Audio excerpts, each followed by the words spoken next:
नमस्कार। मैं डॉक्टर मंजू भार्गवी भार्गवी सिंफो में आप सभी का हार्दिक स्वागत करती हूँ। आज मैं आप लोगों को हिंदी साहित्य के प्रसिद्ध कवि या साहित्यकार श्री अटल बिहारी वाजपेयी जी द्वारा लिखित मन का संतोष कविता का सारांश सुनाने जा रही हूँ।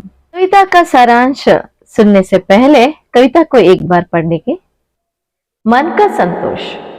पृथ्वी पर मनुष्य ही एक ऐसा प्राणी है जो भीड़ में अकेला और अकेले में भीड़ से घिरा अनुभव करता है। मनुष्य को झुंड में रहना पसंद है। घर परिवार से प्रारंभ कर वह बस्तियां बसाता है। गली ग्राम पर पुर नगर सजाता है। सभ्यता के निष्ठुर दौड़ में संस्कृति को पीछे छोड़ता हुआ प्रकृति पर विजय मृत्यु को मुट्ठी में करना चाहता है।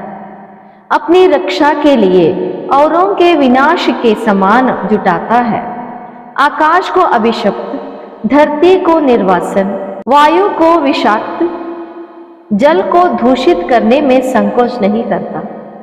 किंतु यह सब कुछ करने के बाद जब वह एकांत में बैठकर विचार करता है, वह एकांत फिर घर का कोना हो या कोलाहल से भरा बाजार या प्रकाश की गति से तेज उड़ता जहाज या कोई वैज्ञानिक प्रयोगशाला या मंदिर या मरघट, जब वह आत्मालोचना करता है, मन की परतें खोलता है, स्वयं से बोलता है, हानि लाभ का लेखा जोख नहीं, क्या खोया क्या पाया का हिसाब भी नहीं।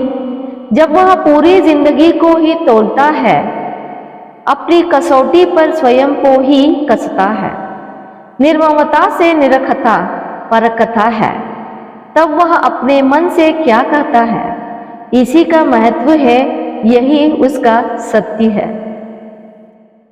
अंतिम यात्रा के अवसर पर विदा के वेला में जब सबका साथ छूटने लगता है, शरीर भी साथ नहीं देता, तब आत्मग्लानि से मुक्त यदि कोई हाथ उठाकर यह कह सकता है कि उसने जीवन में जो कुछ किया सही समझकर किया, किसी को जानबूझकर चोट पहुंचाने के लिए नहीं, सहज कर्म समझाने किया, तो उसका अस्तित्व सार्थक है, उसका जीवन सफल है।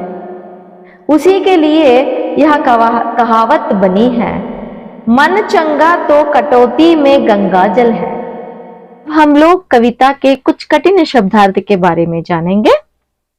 बस्तियां मतलब रहने का ठिकाना या घर। जुटाना इकट्ठा करना। अभिशप्त शपित, निर्वसन निकाल देना। विषाक्त विषयुक्त, दूषित कलुषित। कोलाहल हल्ला। मरघट शमशान। आत्मालोचना अपने चरित्र में कामियों को पहचानना। परते लेयर्स। तोलना मतलब मापना। कसता परखना। निर्ममता निर्दयता। निरखता मतलब देखना या परखना। आत्मज्ञानी मन की भावना। अस्तित्व मौजूद होना। चंगा अच्छा। कटौती कटारा। चलिए अब हम लोग कविता का सारांश देखेंगे। मन का संतोष। पृथ्वी पर मनुष्य ही ऐसा एक प्राणी है जो भीड़ में अकेला और अकेले में भीड़ से घिरा अनुभव करता है। हम लोग मानव है, हम लोगों की मनस्थिति ऐसी है कि हम लोग अकेले में रहते हुए भी घिरे हुए जैसे महसूस करते हैं और भीड़ में रहते हुए भी अकेलापन महसूस करते हैं कि किसी ने हम पर ध्यान नहीं दिया, हमें अकेला छोड़ दिया। ऐसा बहुत सारे बार हमारे मन में भावना आते जाते रहते हैं। मनुष्य को झुंड में रहना पसंद है। मनुष्य को सोसाइटी में रहना या ग्रुप में रहना बहुत पसंद है। घर परिवार से प्रारंभ कर वह बस्तियां बसाता है।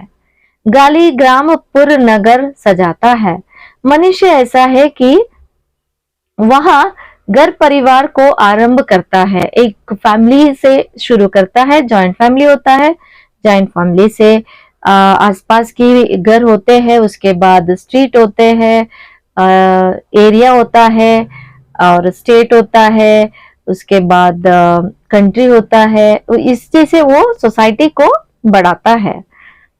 सभ्यता की दृष्टि दौड़ में संस्कृति को पीछे छोड़ता हुआ प्रकृति पर विजय मृत्यु को मुट्ठी में करना चाहता है। मनुष्य ऐसा है कि झुंड में तो रहना चाहता है, समाज का निर्माण में उसने कर दिया, पर यहाँ पे क्या है, सभ्यता मतलब डिसिप्लिन या कल्चर का एक दृष्टि में रख कर वह अपनी संस्कृति को पीछे छोड़ देता है, अपनी मनुष्यता को वह भूल जाता है और मृत्यु को अपनी मुट्ठी में करना चाहता है।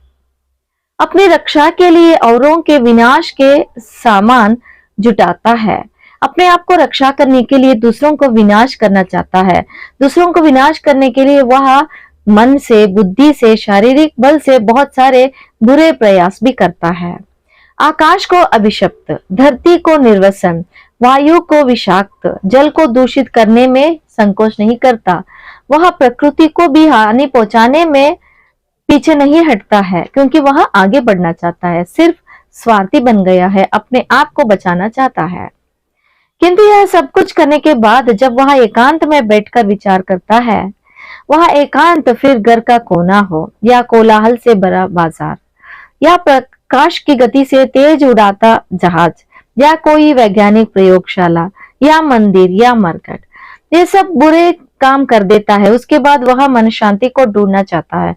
वह मन शांति को ढूंढने के लिए हर जगह पे बैठता है, घर के कोने में भी बैठ सकता है, वहां पे शांति नहीं मिलती है फिर भी वहां पे वह बैठ के तप करना चाहता है, मेडिटेशन करना चाहता है, और वह बाहर जाता है, घूमने जाता है, हवा खाने जाता है, बहुत सारे ऐसे प्रयास करता है, मंदिर जाता है, मस्जिद जाता है, फाइनली वहां शमशान पे भी चला जाता है अपनी मन शांति को ढूंढने, फिर भी उसे मन शांति नहीं मिलती है, क्योंकि उसने कर्म भी ऐसे किए हैं वह अच्छे नहीं है। अच्छा कर्म नहीं किया तो अच्छी मनस्थिति कैसे मिलेगी उसे।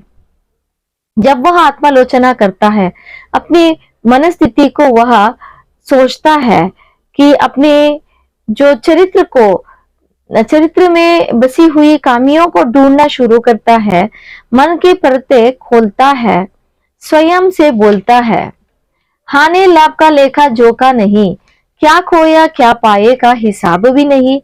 जब वह पूरी जिंदगी को ही तोलता है, अपनी कसौटी पर स्वयं को ही कसता है, निर्ममता से निराकता परखता है, तब वह अपने मन से क्या कहता है, इसी का महत्व है, यही उसका सत्य है।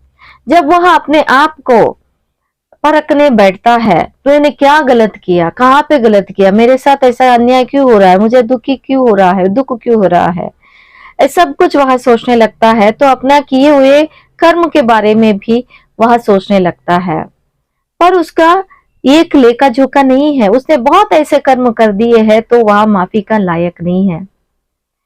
अंतिम यात्रा के अवसर पर विदा की वेला में जब सबका साथ छूटने लगता है, शरीर भी साथ नहीं देता, तब आत्मग्लानि से मुक्त यदि कोई हाथ उठाकर यह कह सकता है कि उसने जीवन में कुछ किया है, सही समझकर किया, जिसकी जानबूझकर चोट पहुंचाने के लिए नहीं, सहज कर्म समझकर किया, तो उसका अस्तित्व सार्थक है, उसका जीवन सफल है। कवि यहाँ पे बता रहे हैं कि हम लोग तो जीते जी यहाँ पे नहीं कह सकते कि हमने जो कुछ भी किया है सही किया है। मृत्यु होने के बाद, हम लोगों का मरने के बाद अगर हम लोग एक बार बोल दे कि हमने जो कुछ भी काम किया वह सही किया, सार्थकता से हमने किया, कर्म को कर्म समझकर किया, ऐसा बोलने का किसी में हिम्मत है तो वह कार्य उत्तम है। पर इस तरह बोलने वाले बहुत कम है, क्योंकि काम भी ऐसे करते हैं, कर्म भी ऐसे करते हैं जो माफी का लायक नहीं होते हैं। उसी के लिए यह कहावत बनी है, मन चंगा तो कटौती में गंगा जल है। अगर आपका मन अच्छा है तो आपके कटौती मतलब कटोरा में गंगा जल रहेगा, अगर आपका मन सही नहीं है तो वह पानी भी विष हो जाता है। यही पर कविता का सारांश समाप्त होता है। कवि अंत में यहाँ पे बताते हैं कि हम लोगों को कर्म करने से पहले एक बार नहीं 100 बार सोचना है कि हम लोग जो कर रहे हैं वो सही है या नहीं। हम लोगों के लिए जो भी काम करते हैं हम लोग सही ही लगता है, पर उसका प्रभाव या परिणाम दूसरों के ऊपर किस तरह पड़ता है उसको भी सोच समझकर हमें ना है। यही संदेश हमें देते हुए कविता का अंत यहाँ पे होता है। धन्यवाद।